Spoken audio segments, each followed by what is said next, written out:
They call her the Mother Teresa of Somalia. Against many obstacles amid political instability and famine, Dr. Hawa Abdi worked to provide health care, education, and shelter to those who needed it. Her incredible story is laid out in her memoir, Keeping Hope Alive. One woman, 90,000 lives changed. And we're joined now in our studio by Dr. Hawa Abdi and her daughter, Dr. Deqo Mohammed, who also helps run the hospital just outside Mogadishu. And we are very glad to have both of you here in our studio today. I have read your book, and you have had a harrowing life. Would you agree with that? Do you think you've had a very harrowing life in many respects? I feel, but I have to carry on. How is it that I've talked to you a little bit in the green room, and you seem like you have a very sunny personality. And given all of what you've been through, all the death and awful things that you've seen, how are you such a happy person? I'm happy because what I was doing was right. I was helping who needed me. And when you help someone who needed you, it is satisfaction. Dr. Mohammed, why do you think your mother is in such good emotional condition today, given everything she's seen and been through?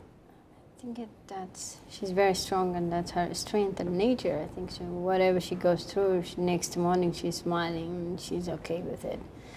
And some difficult times she went through, it's not okay. It's very hard. Even reading the book, when we were writing the book, it was putting in my eyes tears, remembering and saying I'm lucky. I had a better life than hers. But she's still strong, and that's why she's inspired me. Well, that's a victory for her, because she wanted you to have a better life than she had. Yeah. And you have. I do. So good. I do have. Let's talk about the village. Could you tell us about Hawa Abdi village? What's there today? Today it is functioning, that village. Poor people, my daughter evacuated because our side was fighting between insurgents of young people and the Somali government soldiers. So people were there was very dangerous place became. So my daughter rent cars and she evacuated to Mogadishu. Most of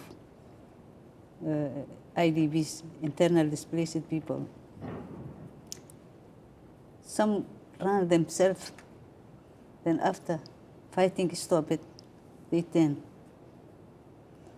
Because Mogadishu was very difficult. All Somali people come to Mogadishu and became overcrowded, and the houses were very difficult to find.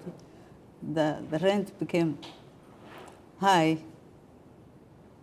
Water, they have to pay for the water. But after they could not stay in Mogadishu, they said, we want to come back. And I think the village went through a lot of difficult steps and grown as a city now. How many people live there now? Around 40,000. 40,000? Yeah. Okay. That's what we are planning to have them. We are moved back. The Mogadishu is getting stability, and we're trying to people to go back their homes and to have their own lives in their hands. So we are facilitating like resettlement groups and sustainability to go back, and we would love to have less people but functioning city, because it was very crowded. In healthcare, in sustainability, it was impossible to have 90,000 in that such a small land. So we are glad to have it, and they have enough school, and the school is working. It's 800 kids in the school. So it will function better when we have less family. Everyone will be in the school, but we have a large amount of families. We cannot accommodate every child to be in the school. So we were hoping to have the school that appropriate to the people we have in the village, and the hospital also will be more sustainable to run less families. And Dr. Abdi, why did you set up this village in the first place? I want those people, we became already closer friends, because we were living together for 22 years. And I wanted that they stand to their foots and they work. I want to create a job to send the seaside to be a fisherman or a fisher family, fisherman's community, and a farming community. And some, I want to make animal rearing, if we will get a woman. We have to empower women and children. Women, Somali women is very strong.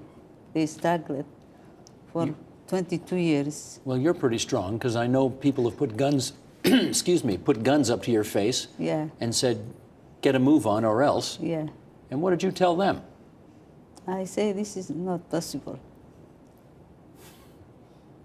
I've seen the quote. Somebody said, you're a woman, you have no power, get out of my way. Yeah. What did you say back? I said, no, I'm not going back. You said more than that. I'm going to find the quote here. Oh, here it is. Okay. You're an old woman, you need to sit. We are men, we are in control. Yeah, That's yeah. what they said to you. Yeah, yes.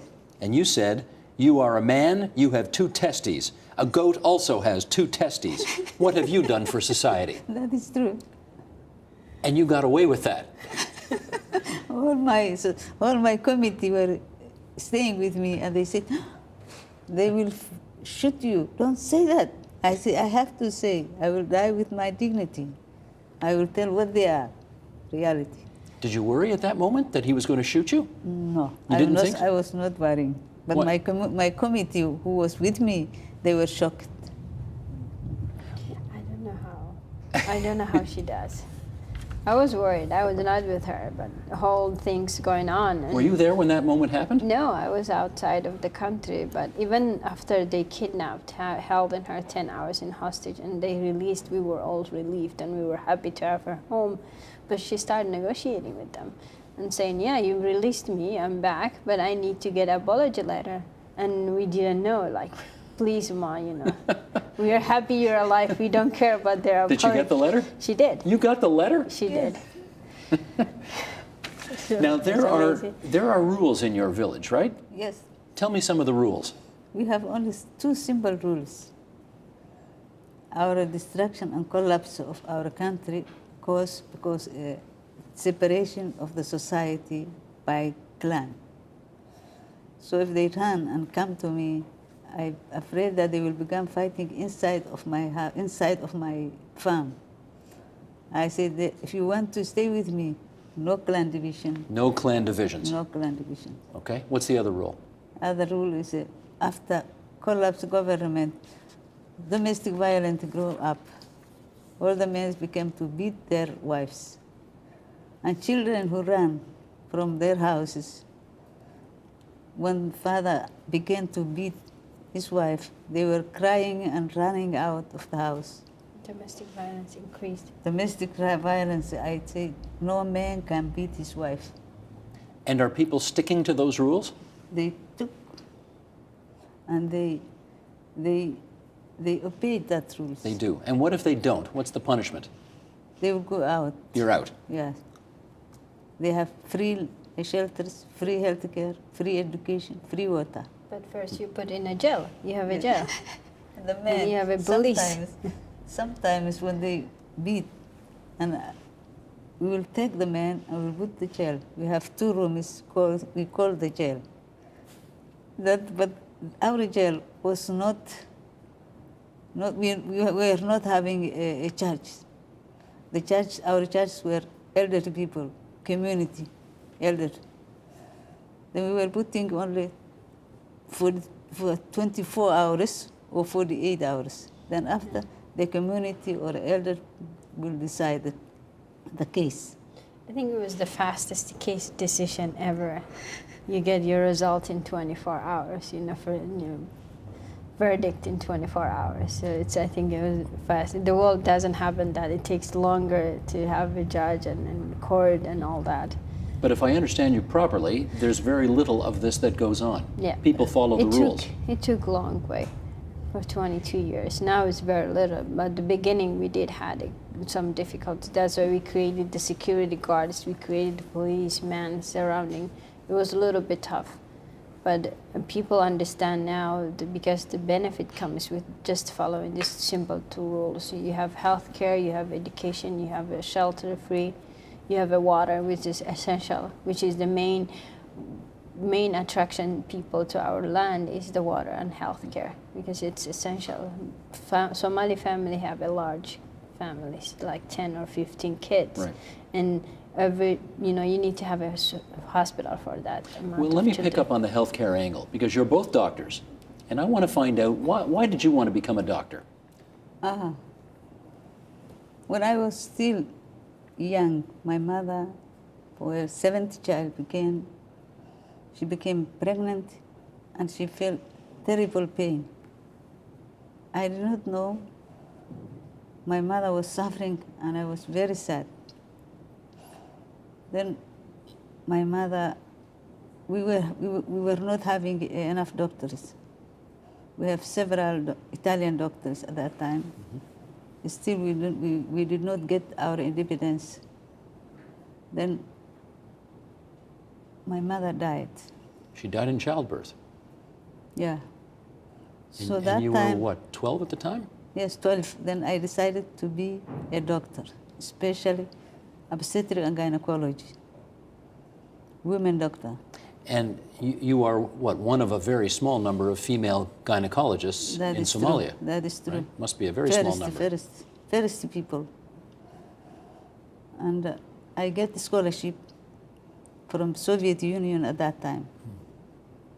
Our society were remote area, so we did not adapt our society to go and study abroad. It was very difficult. But after my mother died, my father allowed me to study, go abroad and study.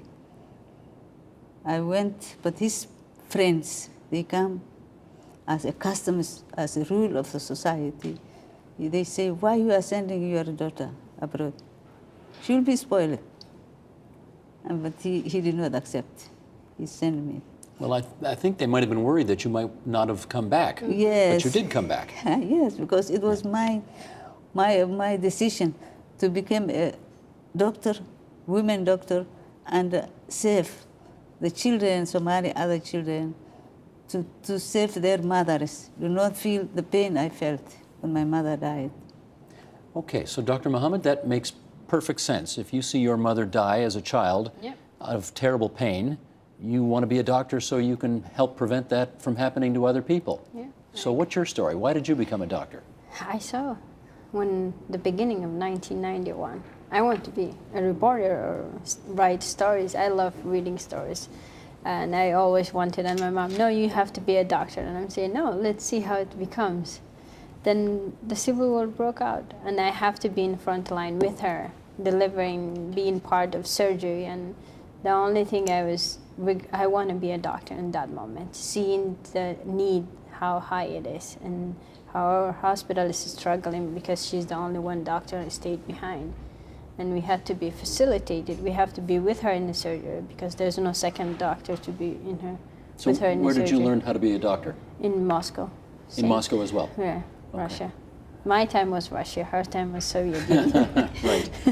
Okay. Yeah. And have the two of you operated together on the same patient? Yes, we You did. have? After And long time. is she in charge under those circumstances? Definitely.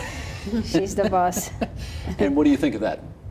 She's tough. I learned a lot from her, but still she get used to being a leader, taking over everything. And I'm still her daughter, so she always want to teach you more, which is sometimes frustrating and sometimes okay. Let it go and learn more. And now, when I asked you about that, you rolled your eyes. Mothers and daughters have complicated relationships. Definitely. Do you have some tension here in the operating room from time to time? Yes, we do. Yes? Yeah. Sometimes it happens. Are you too bossy? I bring the instrument and I cut her. Do this. Don't do this. We are sometimes fighting when we are operating. And how exactly does that help the patient? We are helping real. The patient comes first. Yes, the patient is first. How many, okay, so there's you two, but how many other doctors and nurses are there in the village of 45,000 to tend to all the sick? Now we have 4 doctors, including me. We are 5, so we hire more 4 due to the opportunity having the funds and donations coming through different, private donors. Still, we're struggling to run a hospital. It's very complicated. Are they all Somali, the doctors? Yes, They are. So they live there, they stay there. Yep. And does it work okay? It works okay. How many patients would you see in a typical day? Before it was more crowded. We used to see between 300 to over 300, not including the 400 inpatients. So the daily between all of us, it's 700. But now the situation is 700 patients for 4 or 5 doctors? Mm-hmm. Every day? Every single day. And what are they walking in with? What kinds of illnesses? Different illnesses. We do discover, patient in emergency, general emergency, heart diseases, infection. Mainly it's infection, and emergencies, wound, and accident, car accidents. Gunshots? Gunshots come into us also. But the children are malnutrition and malaria. Well, and that's what I was whole going to ask. complication, yeah. You must have a lot of children who come in malnourished and showing the effects of famine and that kind of thing, yes? Yes, too much malnutrition children. Our children died only for malnutrition, some malaria, and this malnutrition is preventable because child is dying because of food, not enough balanced food. Mm-hmm. Many mothers, many parents, they lost their children because of food in our country. We can prevent that mortality. Well, you say you can prevent it, but I have to tell you, and I take no joy in saying this, that your civil war broke out more than 20 years ago. Yeah. And ever since then, it seems to me much of the world is washing its hands of Somalia because they just think this is a failed country. Yes. There's no law, there's no governance. It's impossible to feed people because there's too much corruption and it's impossible to get done. Yeah. So you say this need not happen, but how would you solve it? So the Somalis themselves, they can solve that. How? They can stop fighting. But they haven't, not for 20 years. Yes, but there was different governments was formed, but did not last long. What we have problem, every government need a budget to work. Mm-hmm. If the government has no budget, they cannot employ, they cannot pay health care of their society, and there's no job. All our industrial skills, all our industrial were destroyed, were looted. But we have a fertile land. We can invest farming community. We have a long seaside, Indian Ocean. They can bring seafood. We can invest the fishermen community. But that requires an end to the violence. Yeah. Definitely. What I believe is violence cases because there is no food, there is not money. The hungry man is angry man. Dr. Mohammed, let me ask you, the Civil War broke out in 1991, and I guess at that point, both of you could have left.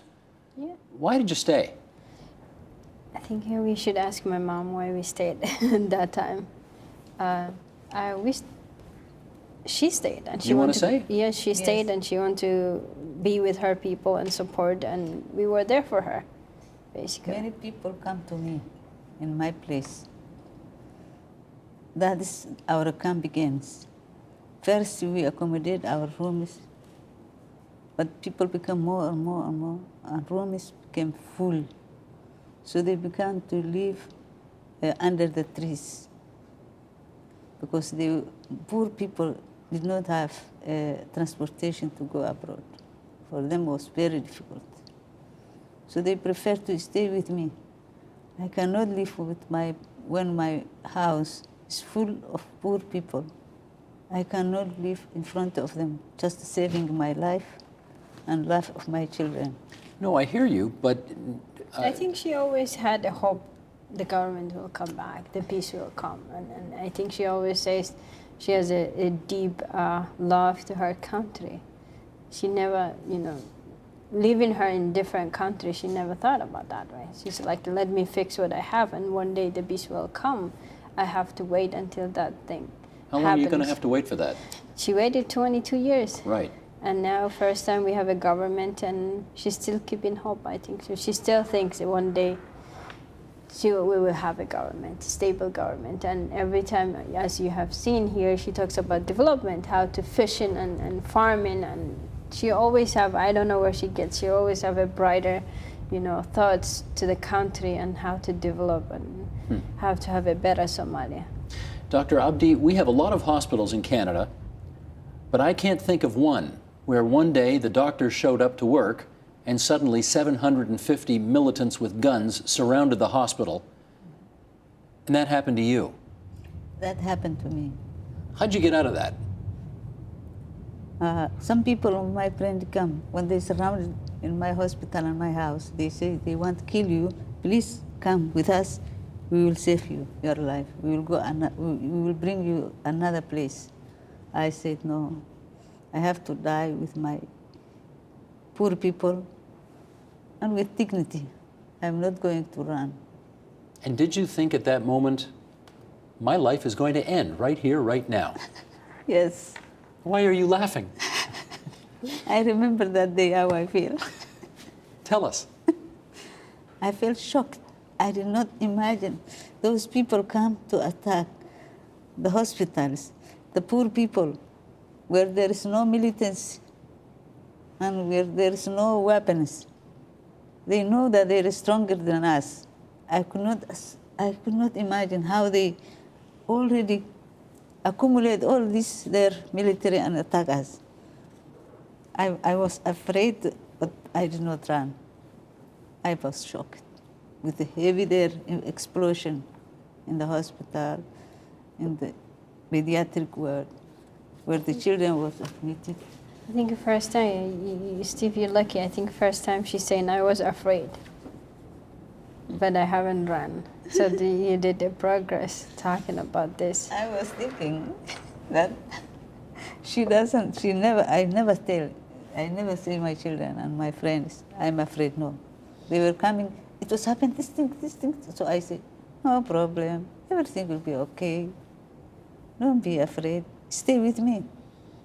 As I am strong, I was using a king's responsibility to calm them, because there was no other people to tell what was going, who can correct this situation. When you're inside your normal human being, you're scared. No, I was you're shocked. saying, but you're saying everything will be fine for us. You being strong. Thank you. Well, I want to read an excerpt from your book. And the last answer you gave kind of speaks to this, because in the midst of all this horror, you somehow managed to keep a smile on your face. Yeah. So let me read this excerpt. Get comfortable, because it's a bit long. Yeah. And then we'll chat some more. Here we go. The man, clearly in shock, kept the gun and waved it at them. Will you treat me or not, he asked. I am bleeding to death. Hawa's daughter, Amina, stared at Faduma Duale, who said, okay, we will treat you. The two nurses tried to be calm, to convince the man to sit so they could examine his wound, but his mind was not normal. He started shooting off the gun in the hospital, blowing holes through the ceiling, sending everyone, patients, staff, and my daughter running. Only one lady remained. Though she was able to walk, she was too scared to move. She just lay on the bed, pumping her arms up and down like she was running in place. God help me, she repeated, God help me. By the time I came out, the guy had already left for the bush. We all walked back into the room to see the woman still pumping, still crying out. Finally, one of our nurses had to stand over her and shout, Maria, you're okay. Everyone is okay. Now shut up. Amina remembers that day as one of the funniest days in the hospital, and I can see why. These are the types of stories that we usually tell one another during darker times to make each other laugh. They are stories of our lives. For while Somali poetry may be as lyrical as a flute, our humor is dark, blunt. We live to see another day, so for Maria to cry and thrash, says Amina, is silly indeed. I sat under the trees for a while, watching from afar as the children laughed and played. I thanked God for keeping us safe somehow, and for the blessing of memory, which dulls fear but not laughter. For me, the real blessing was remembering the warmth of 11 children gathered around me, whispering, nuzzling, or resting their hands on my aching knees. That was the reason why I had the strength to greet a morning just as unknown as the blackest of nights. How important is it for you to find the joy and the laughter in the midst of all that terror? I have to act as a normal human being in a peace place to consult the other society. They need someone to tell what they have seen. How is the situation? They want someone who protects them.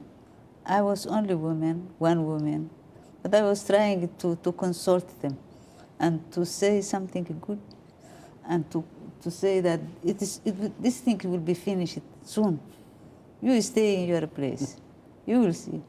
And still I had a hope always. I held a hope always on my heart. Well, that's your title, Keeping Hope Alive. Yeah, That's the title of your book. Mm-hmm.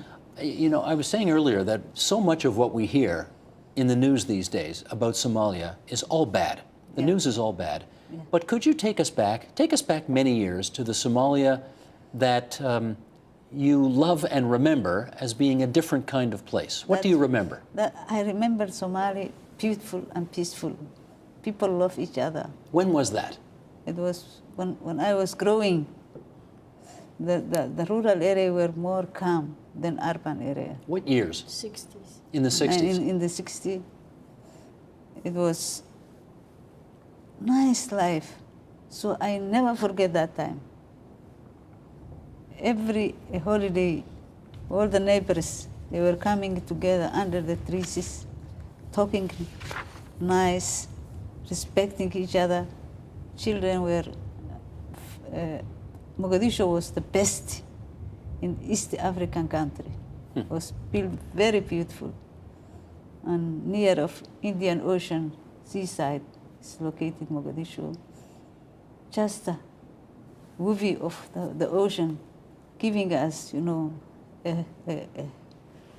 Beautiful smell. Beautiful. The ocean breeze from the ocean. The rumor of the ocean wavy was giving us a nice life. Tranquility. Especially at the afternoons or at the evening with light. And the ocean sometimes becoming white and blue. We were just sitting near of the ocean. At the beach. At the beach, and we were having a long beach. I remember Somali perfect, beautiful, peaceful. People very hospitality, very good hospitality, Somali people. But Somali, I grow on no more these days. It changed. All over the world changed. Well, you know, we have a famous Somali-Canadian artist named Kanan who writes beautiful songs about the Somalia that he knows. He is patriotic. And he's talks about young. a country of, yes, he's very young. He's very young. Talks about a country of poets and music. Yeah. That's the Somalia you know as well. Yeah, that is why I always waiting that Somali will come one day. Still, I hope I held my hope in my heart. Well, I would never ask you how old you are, so I'm going to ask your daughter. How old is she? I will tell you, no problem. Oh, you're going to tell me? I have born 1947. You're born in 47. Mogadishu. So in this May. May you will be 66. You'll be 66 years old. Yeah. Okay, a hard question here. Do you think you will live long enough to see Somalia come back the way you want it to? I hope. That is God's decision, not my decision. I can't thank both of you enough for visiting us here at TVO today and sharing your story, told so dramatically and beautifully in the book Keeping Hope Alive, One Woman, 90,000 Lives Changed. Dr. Abdi, Dr. Mohammed, it's so good of you to join us here at TVO today. Thank you so much. Thank you so much. Support Ontario's public television. Donate at tvo.org.